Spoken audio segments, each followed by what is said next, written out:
इसको देखो, ये कर्व है एक आपके सामने मैंने बनाया, इसको हम लोग क्या बोलते हैं, साइक्लिक प्रोसेस जो है वो बोल देते हैं। साइक्लिक प्रोसेस का क्या कॉन्सेप्ट है कि बॉडी ने जिस स्टेट पे शुरू किया था, बॉडी उसी स्टेट पे दोबारा जो है वो क्या हो रहा है, वापस आ रही है। ठीक है, अब मैं यहां पे सबसे पहले जो प्रोसेस लिख रहा हूं, प्रोसेस सी से ए, जो चीज बोल रहा हूं उसी को देखो, सी से ए वाला प्रोसेस देखो। बोलो, इस सी से ए वाले प्रोसेस में वॉल्यूम चेंज हो रहा है?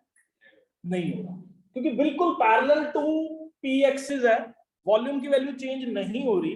तो कैसे पहचानना है कि वॉल्यूम चेंज नहीं हो रहा? तो इसका मतलब इट इज जीरो। तो बेटा ये कौन सा प्रोसेस हो गया? आइसोकोरिक प्रोसेस जो है वो हमारे पास हो गया। अगर बेटा वॉल्यूम चेंज नहीं हो रहा तो पी डेल्टा वी भी जीरो होगा। तो इसका मतलब इस प्रोसेस को मूव करने पे मेरा जो वर्क डन लग रहा है दैट इज जीरो। इसमें सिर्फ प्रेशर की वैल्यू चेंज हो रही है, वॉल्यूम चेंज नहीं हो रहा। ठीक है, तो वर्क डन की वैल्यू किसके बराबर होगी हमारे पास? जीरो के बराबर। ये चीज क्लियर हो गया ना? ग्राफ देख के आगे से पहचान लोगे कि कौन सा प्रोसेस जो है, और वर्क डन अगर वॉल्यूम चेंज नहीं हो रहा किसी प्रोसेस का, तो इसका मतलब उसमें कोई भी डिस्प्लेसमेंट नहीं हुई। इसको वैसे भी कॉन्सेप्चुअली समझ लो, वॉल्यूम ही नहीं चेंज हुआ, वॉल्यूम चेंज नहीं हुआ मतलब कोई भी पार्ट उसका जो है वो मूव नहीं किया। अगर डिस्प्लेसमेंट नहीं होगी तो वर्क डन क्या होगा? जीरो होगा। बस बात समझ लो इसको। ठीक है, आगे प्रोसेस की बात कर रहा हूं मैं, ए से बी। अब बताओ मेरे को, ए से बी कौन सा प्रोसेस है? ये है आइसोबारिक प्रोसेस। आइसोबारिक प्रोसेस में क्या होता है, डेल्टा पी की वैल्यू हमारे पास जो है वो किसके बराबर रहती है? जीरो के बराबर जो है वो हमारे पास डेल्टा पी की वैल्यू रहती है। चलो अब मेरे को आप एक चीज सोच के बताओ, वर्क डन पॉजिटिव होगा या नेगेटिव? इतना बता दो बस। अब देखो ध्यान से सुनना जो मैं बोल रहा हूं, ए से बी मूव करने पे बॉडी का वॉल्यूम बढ़ रहा है। अब वॉल्यूम बढ़ रहा है तो वर्क डन क्या होगा? नेगेटिव।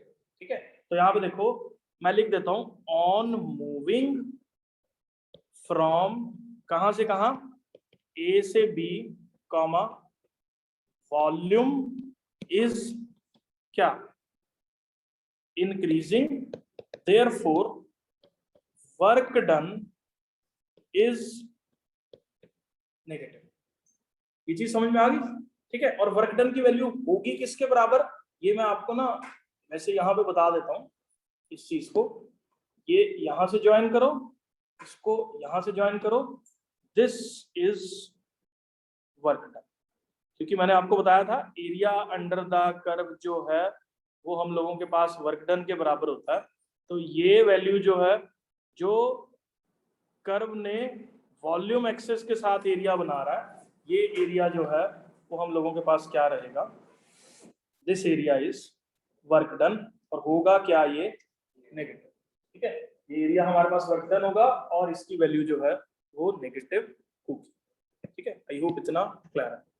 आगे बढ़ रहे हैं इसके अंदर। देखो अब बात करेंगे प्रोसेस कहां से कहां, बी से सी। ये कौन पहचान रहा है ये कौन सा प्रोसेस है? बी से सी वाला।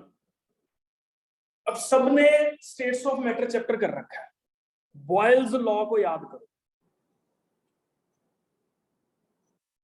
अगर नहीं भी कर रखा तो मैं यहां पे बता रहा हूं, PV is equal to nRT if delta T is 0, मतलब टेम्परेचर सेम है। तो प्रेशर वॉल्यूम जो है वो क्या होगा?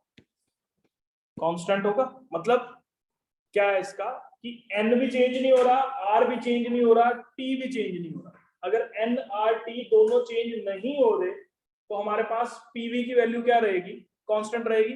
तो P को मैं लिख सकता हूं K/V। बंद करो यार ये। तो P की वैल्यू क्या होगी? K/V होगी। मतलब pressure is inversely proportional to volume.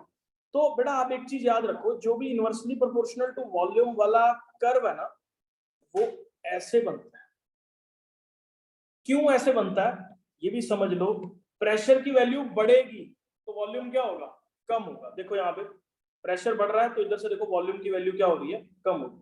Volume की वैल्यू बढ़ेगी तो प्रेशर क्या होगा, कम होगा। तो इनवर्स रिलेशन वाले ग्राफ ऐसे बनते हैं। तो यहाँ पे देखो ये कौन सा कर्व है, बी से सी वाला। इस केस में जो बी से सी वाला कर्व है, यहां पे मैं लिख रहा हूं डेल्टा टी इज 0, क्योंकि वो ऐसे कर्वी लाइन बन रही है। डेल्टा टी 0 का मतलब ये कौन सा प्रोसेस है हमारे पास, आइसोथर्मल प्रोसेस जो है ये हम लोगों के पास है।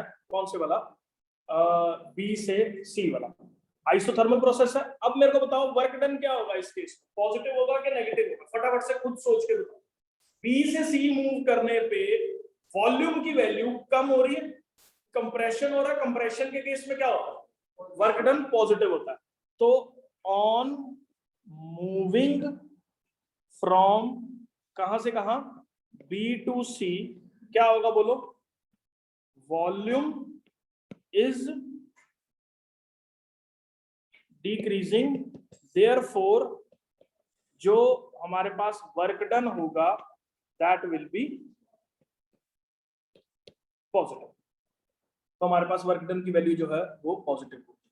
अब मेरा अगला सवाल आप लोगों से है, मुझे बेटा आप ये बताओ बी से सी में अगर मैं ओवरऑल वर्क डन की बात करूं, बहुत कॉन्सेप्चुअल क्वेश्चन है, देख रहा हूं कौन दिमाग लगा रहा है, किसको समझ आ गया सारा वही आंसर कर पाएगा इसको।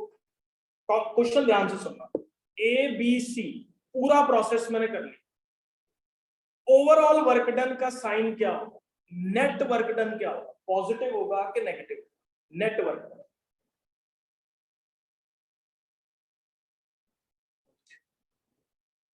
पॉजिटिव होगा तो क्यों होगा, नेगेटिव होगा तो क्यों होगा, कारण बताओ साथ में। आंसर एकदम सही किया आप, पॉजिटिव होगा।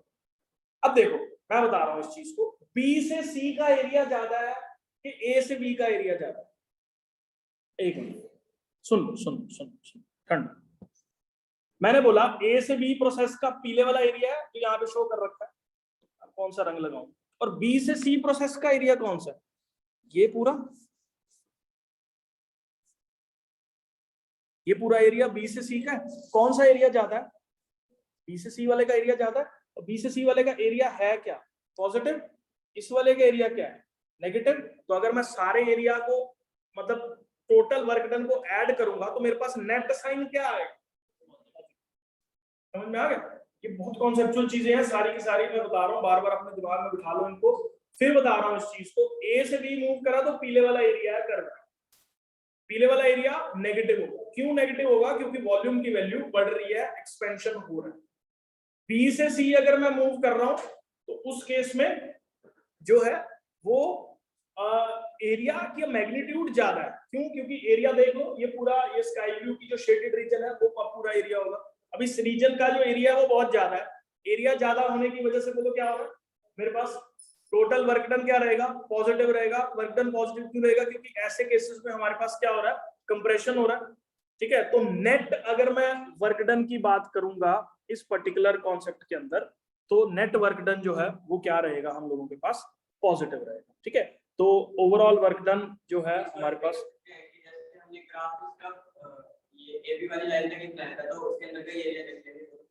नहीं बेटा मैं पूरे प्रोसेस का एरिया पूछ रहा हूँ, साइक्लिक प्रोसेस का, मतलब ए से बी से सी, ए से बी से सी से ए दोबारा अगर वो चीज पहुंच रही है तो कितना टोटल वर्क डन होगा। तो मतलब ट्राइंगल का एरिया, हाँ नेट, हाँ टोटल उसमें से नेट वही बन रहा है, माइनस करके ही, इस पर्टिकुलर केस में माइनस करके ही बन रहा है जो एरिया बन रहा है। ठीक है, तो आई होप ये क्लियर है। लास्ट कॉन्सेप्ट है बस आज की क्लास का, ठीक है, इसको टाइम लगेगा मतलब। आगे है वर्क डन, आपको देख लो अगर जाना है, work done in an isothermal process. मतलब आइसोथर्मल प्रोसेस के अंदर जो है वो हमारे पास कितना वर्क डन होगा। आइसोथर्मल प्रोसेस कौन सा होता है? जब टेम्परेचर की वैल्यू जो है वो क्या रहती है, चेंज नहीं होती है, उसको हम लोग आइसोथर्मल वर्क डन बोल देते हैं। अब देखना जरा इसको, ये थोड़ा सा मैथमेटिकल काम है। वर्क डन आइसोथर्मल के केस में पी डेल्टा वी होता है। पी डेल्टा वी अभी हमने ऊपर ये पूरा का पूरा डेरिवेशन के तौर पे जो है इसको प्रूव किया था। पी डेल्टा वी जो है हमारे पास रहता है, ठीक है। अब यहाँ पे देखो, work done is P D V, integration कर दो यहाँ पे।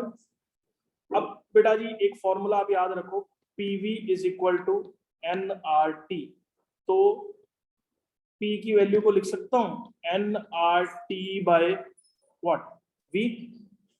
देख लो यहाँ पे, work done is N R T by V integration dV। अब क्या होगा बोलो, N R T integration dV by V। Volume की वैल्यू चेंज हो रही है V1 से क्या, V2 के बराबर, ठीक है। अब याद रखो इंटीग्रेशन 1/x dx किसके बराबर होता है, log x to the base e के बराबर होता है, ठीक है। तो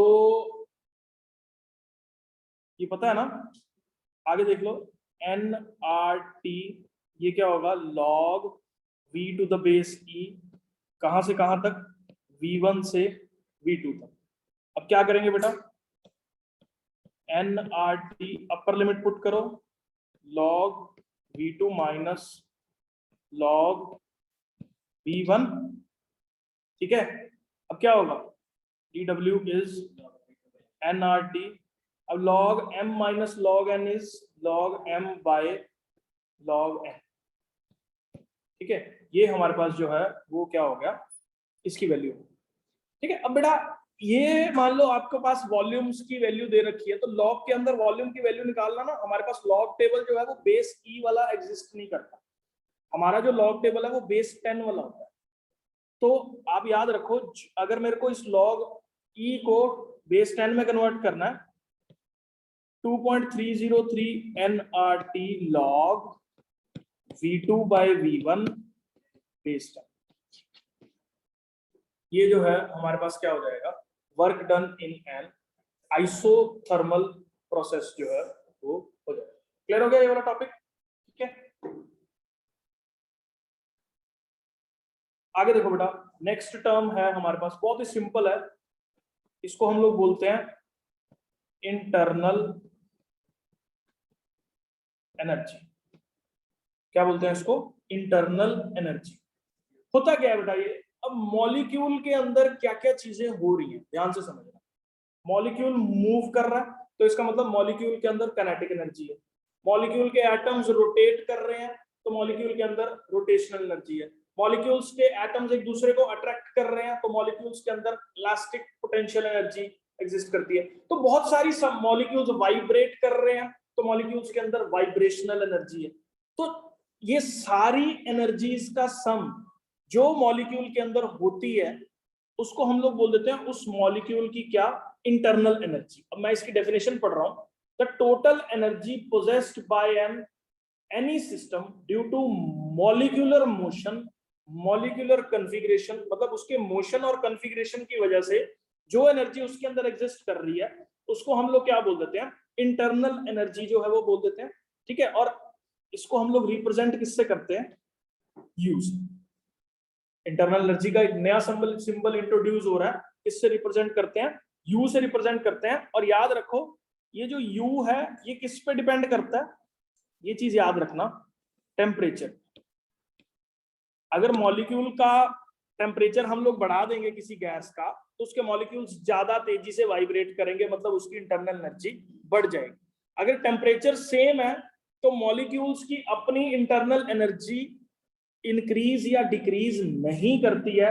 ये चीज आप अपने दिमाग में बिठा लो, बहुत बार आगे न्यूमेरिकल्स के केस में यूज होगा कि कई बार ऐसे पूछ लेंगे and in an isothermal process, याद रखो चेंज इन इंटरनल एनर्जी जो है वो 0 है। मतलब इफ, यहां लिख रहा हूं, delta T is equal to 0, this implies delta U is equal to 0। मतलब अगर किसी बॉडी का या किसी सिस्टम का टेम्परेचर जो है वो वेरी नहीं कर रहा, तो उस सिस्टम की इंटरनल एनर्जी भी वेरी नहीं करेगी।